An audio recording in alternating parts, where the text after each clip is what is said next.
Rochelle, Shlomo, Rivka, Rachel, Yochanan, Yael, Benjamin, Malka. Vous vous rendez compte, en Israël, une famille religieuse, en moyenne 8 enfants. Mais comment font-ils? Ça doit être un empire à gérer.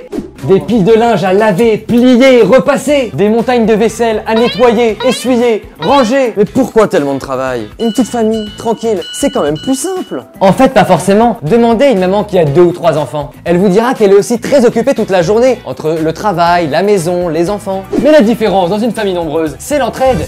Chacun participe aux tâches ménagères, les grands aident les petits et tous les enfants deviennent très vite autonomes. Sans oublier qu'ils ne s'ennuient presque jamais. Ils jouent ensemble et sollicitent moins leurs parents qui peuvent faire d'autres choses pendant ce temps.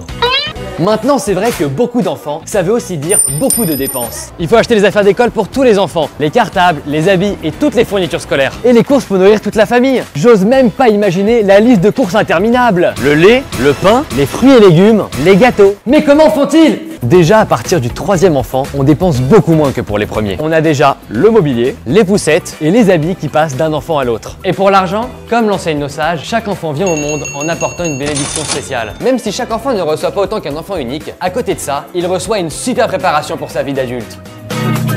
Parce que dans les grandes familles, les enfants apprennent à faire plein de choses utiles pour plus tard. Gérer leur maison, un jeu d'enfant, et même s'occuper des enfants, il n'y aura pas de grande différence. Bon, à part les nuits blanches bien sûr. Et moi qui viens d'une famille nombreuse, je peux vous dire qu'on apprend des choses essentielles pour le futur. Partager, gérer des conflits, faire des compromis. Et Dieu sait que c'est important pour l'harmonie du couple. Autre chose aussi, quand il y a beaucoup d'enfants, ils sont en général moins gâtés. Oh les pauvres chéris. Mais en fait, si on y réfléchit, c'est très positif. Ça les prépare beaucoup mieux à la vie et à ses difficultés. On comprend alors ce que nous enseigne le Stapler, le père du Rav Kanievski, quand il nous dit que les femmes se trompent en pensant qu'elles auront la vie plus facile avec moins d'enfants. Et quelle joie pour les parents d'être plus tard réunis avec tous leurs enfants et leurs petits-enfants. C'est le bonheur absolu.